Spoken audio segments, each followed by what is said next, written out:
With the recent release of the Super Mario Galaxy movie, and how it's been divided by both critics and fans, I wanted to look back into the original Super Mario Bros. Movie and to see how that was originally received as well, and how the reception evolved over time. No, not that Super Mario Bros. Movie, this one.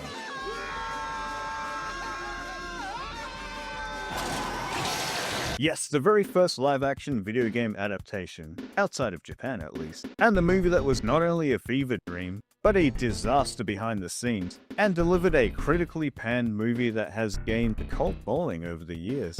So, open the door, get on the floor, and everybody walk the dinosaur, because we are going to take a look into the 1993 Super Mario Bros. Movie. Oh, and remember, trust the fungus. Trust the fungus. Now, in my last video, I talked about a video game adaptation of a movie that was also an adaptation of a book, but let's not get complicated here. So today, I wanted to talk about the opposite. Nowadays, seeing a movie adaptation, or even TV show adaptation of a beloved video game is a lot more common. But once upon a time, this was new territory. Hell, it was the Wild West. Now, Super Mario Bros. Needs no introduction, so I'm not gonna give it one. No, seriously. But I will briefly cover their first adaptations in other media, as I think it's interesting to see these adaptations. The very first depiction of a live-action Mario brother was Luigi, in the commercial for the 1983 Mario Brothers game on Atari, where he calls out for his brother for help. Mario, where are you? Mario Brothers, new from Atari. Then, in 1989, the Super Mario Bros. Super Show introduced us to not only a Super Mario cartoon, but a live-action Mario and Luigi, played by Captain Lou Albano and Danny Wells, respectively. And this would be the first proper Mario media outside of the games that we'd see in the West. Little piece of spaghetti on your overalls. Also, thanks to this and the movie, the Mario Bros. Have always been Italian New Yorkers to me. Before Charles Martinet became the official voice of Mario, giving us his iconic high-pitched Yahoo! And a more Italian accent, Mario and Luigi had more Brooklyn accents, and were less Mamma Mia, and more I walk in here, which I kind of prefer if I'm honest. It's also why I was not surprised with the voices in the Illumination movies. I mean, I couldn't get over Chris Pratt for a while. Seth Rogen as Donkey Kong, seriously? Get out of here! That, and as much as I love Charles Martinet, I don't think an hour and a half with a high-pitched voice would have been fun. I just wish they hired voice actors for the movie, but that's a topic for another time. So, fast forward to 1993, and we finally get our first ever live-action film adaptation of the Mario Brothers, and the first of a video game movie outside of Japan. There was a Japanese cartoon, anime, of the Mario Brothers in 1986, and the first movie based on a video game was Japan's Mirai Ninja in 1988. But this was the first Hollywood movie about the brothers, and the very shaky beginning on video game movies to come. The Super Mario Bros. Had a star-studded cast, and it featured all of your favorite characters, like, remember Big Bertha? Well, she's back, in human form. Yeah, we'll get into that soon. I also like the tagline, "This ain't no game." Yeah, no kidding. You have Bob Hoskins as Mario, who those of you my age would best remember him in Who Framed Roger Rabbit, John Leguizamo as Luigi, and Dennis Hopper as King Koopa, who even back then was heavily inspired by a certain reptilian. As the last mainline Mario game before this movie was made was Super Mario World, a lot of the inspiration and setting comes from Super Mario World's Dinosaur Land, more than it does the Mushroom Kingdom, as the movie mostly takes place in fictional Dino Hatton. I swear, there was a time when almost everything was about dinosaurs. Like seriously, the absolute stranglehold that dinosaurs had in media for at least a decade needs to be studied. The movie even includes a cover of Walk the Dinosaur by Was Not Was. Only this one was not Was Not Was, but was George Clinton and the Goombas. Huh? Anyway, Dinomania was definitely a thing. So the movie starts off with the iconic overworld music from Super Mario Bros.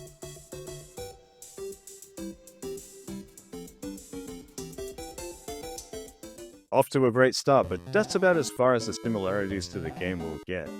Then we have a Super Nintendo looking cutscene talking about the fate of the dinosaurs, narrated by Homer Simpson himself, Dan Castellaneta, talking about how the meteorite that hit Earth caused two dimensions to exist. Our one, and an alternate dimension where humans evolved from dinosaurs. Basically, life was good.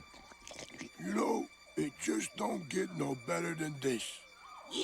It then cuts to a woman running from someone, or something, delivering an egg to an orphanage, and then enters the Ninja Turtles hideout only to be confronted by King Koopa himself.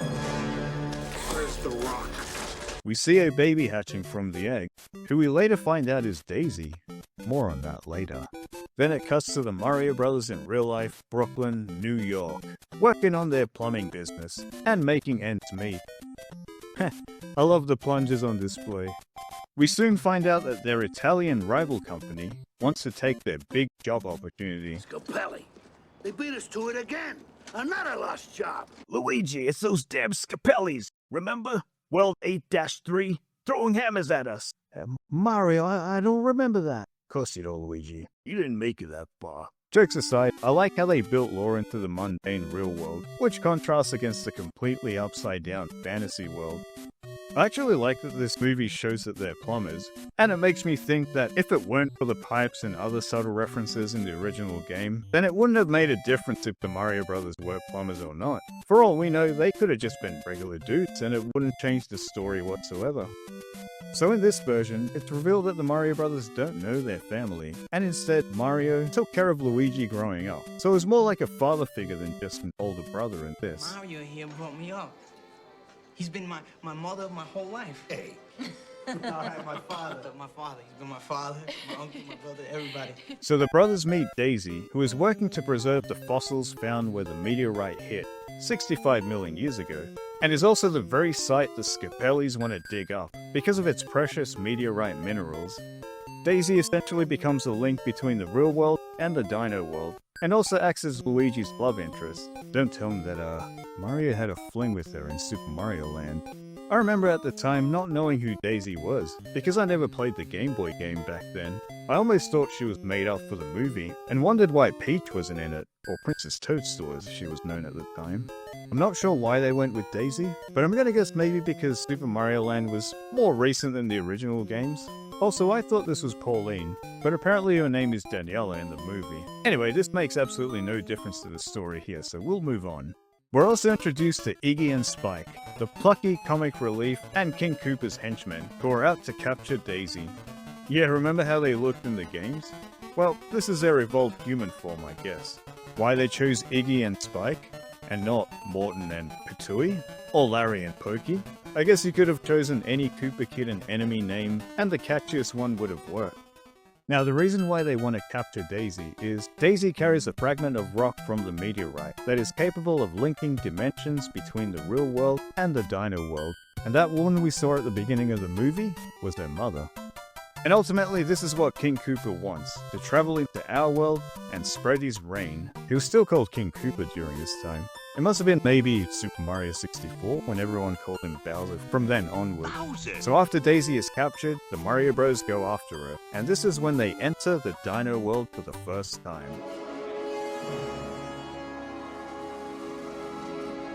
I'm Batman. They enter Dino Hatton, the dino version of Manhattan, sprawling with crime, dinosaurs, and covered in fungus, as well as many loose references to the games. Okay, forget this is a Mario movie for a minute. I mean, it's not that difficult in this case. I actually like the little attention to detail, like how the cars run on electricity like bumper cars, because in this dimension, fossil fuels never became a thing. Or how the powered boots sort of explain why Mario and Luigi can jump so high in the games. Yeah, it was never going to be an easy adaptation, but I still admire what they did.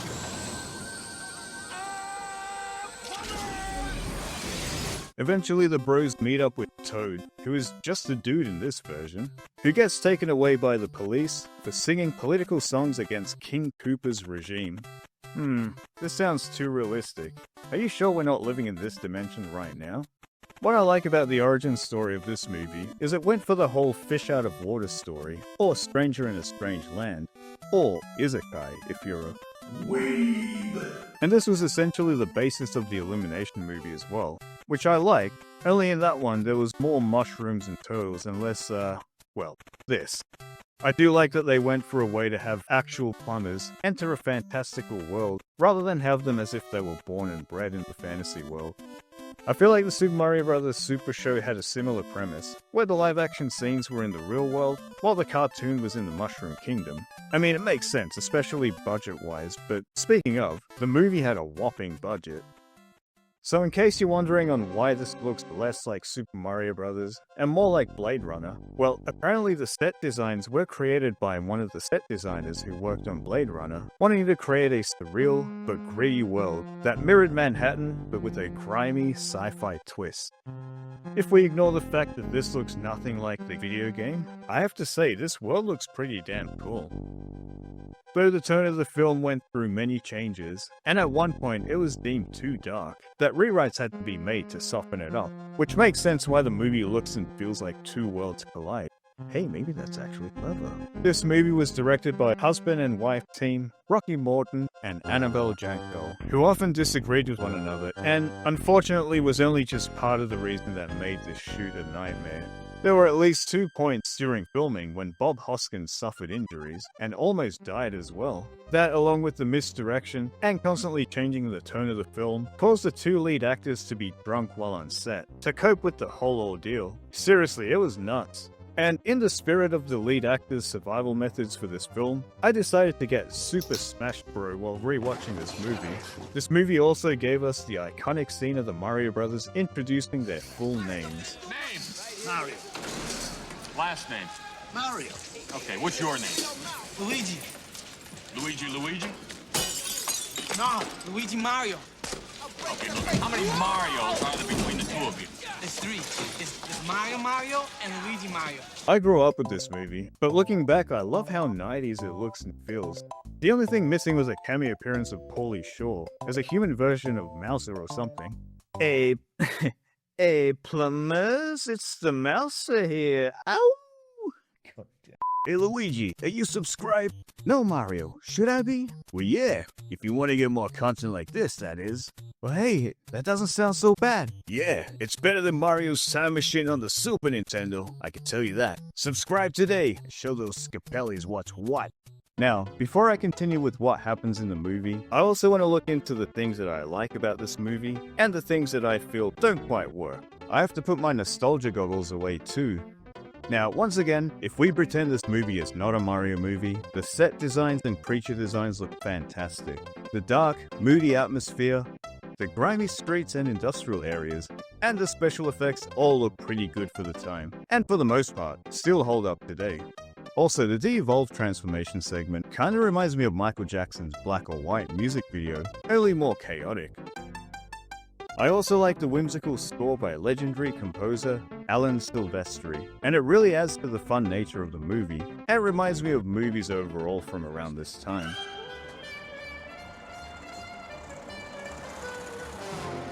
But on the flip side, this is a Mario movie, and these are what the Goombas and Koopa Troopers look like.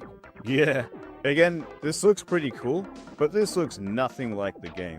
And why they decided to make them 10 feet tall is anyone's guess at this point. Remember in Super Mario Bros. When the brothers committed Grand Theft Auto by stealing a cop car and then ramming it into other vehicles while police armed with fireball guns tried to fry their asses? Good times. Someone should remake this in Super Mario Maker, if they haven't already. I hope the guy downstairs knows where we're going. I also like the realistic Yoshi in this, and again, I think the creature effects look amazing, but with the movie's more grounded and darker tone, Yoshi just looks like a more realistic dinosaur. I guess if the tone and world was lighter, they could have done what the Flintstones movie did, just a year later, with their depiction of Dino, who looks more like the source material. I guess this movie could have had that overhaul. Surely we could have seen some piranha plants here and there. So, later in the movie, before the plumbers save Daisy, and the other missing women who were mistakenly captured by Bulk and Skull here, who kidnapped them thinking that they were Daisy, the brothers need to get the rock back, that was stolen by Big Bertha, in this scungy nightclub. By the way, they apparently hired strippers for this scene. Look, none of this screams Super Mario Bros., but I actually like this scene, especially when everybody walks a dinosaur. It's so cheesy. Then, Big Bertha helps them escape, and after sabotaging the heating system of Dino Hatton, using their trusty tools, we finally get to see the plumbers in their iconic outfits, albeit with this movie's spin on it.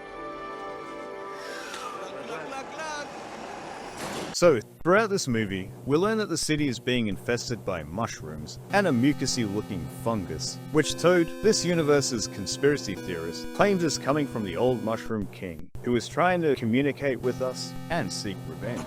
And it turns out, yeah, he's right. And if there's anything that we've learned recently, is that a lot of conspiracy theories become conspiracy facts. So yeah, Toad was onto something here. We learn that the old Mushroom King was de-evolved by King Koopa and essentially banished. And we also learn that he's Daisy's father. Daisy, I think this may come as something of a shock. Daisy, may I present to you your father, The fungus. This reminds me of Super Mario Bros. 3, when the kings would be turned into animals. Only this one was turned into a sentient ball sack. Wow, Koopa really didn't like this guy. I feel like the mushroom subplot felt kinda tacked on, and they added it to the movie because mushrooms are in the game. I do like the idea of a Mushroom King, who would oppose King Koopa, but was banished from his own kingdom by Koopa. But it makes me wonder what the other drafts of the script look like. So, before talking about the final act, I do want to talk about the pacing. I do like the pacing for the first act. I think it sets up everything you need to know, and is punchy enough to keep the plot going, and not feel too over-exposition-y. But I feel like the third act's pacing is not as tight. It's hard to explain, almost feeling like the ideas didn't quite fully merge towards the end. This very well might be due to the redrafts, but at least we got some entertaining scenes. The goblet. Monkey! We also get, Toad?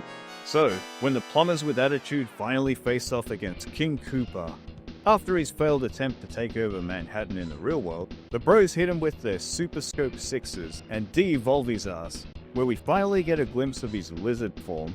I have to say, this looks pretty cool. It looks nothing like Bowser, but cool nonetheless.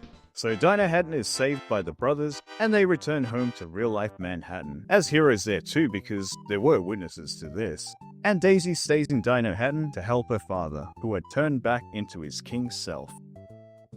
Then, many weeks pass, and it goes into a typical sequel setup, even if there was never a sequel actually planned, where we see Daisy return and the brothers call to action once again.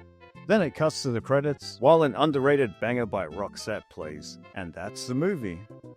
I watched this movie and the actors' performances, giving it their all and bringing to life such iconic characters in wacky and fun ways, and I think, man, it would have been fun working on this film. But sadly, no, it wasn't really all that fun, and that kinda bums me out. At least Bob Hoskins and John Leguizamo were getting hammered, I guess.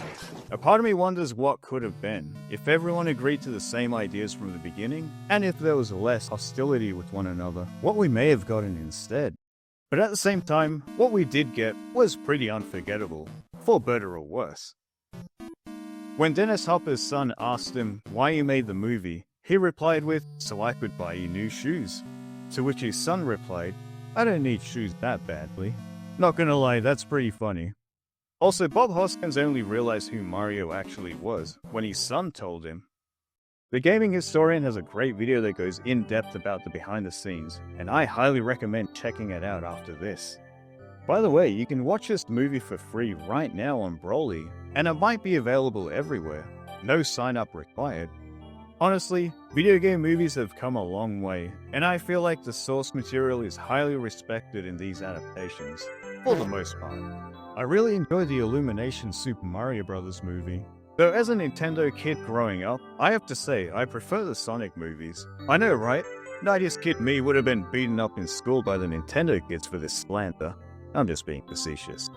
Overall, while this movie was far from perfect as an adaptation, and was a nightmare to work on, I still enjoyed this movie, and I think a lot of us appreciated it for what it was.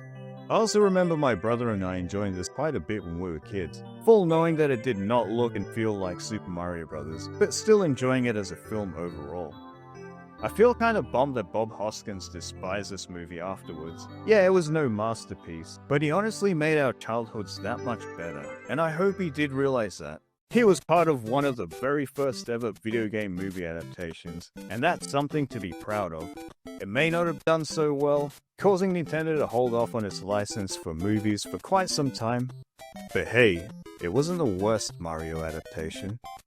Oh, and 2 years later, we got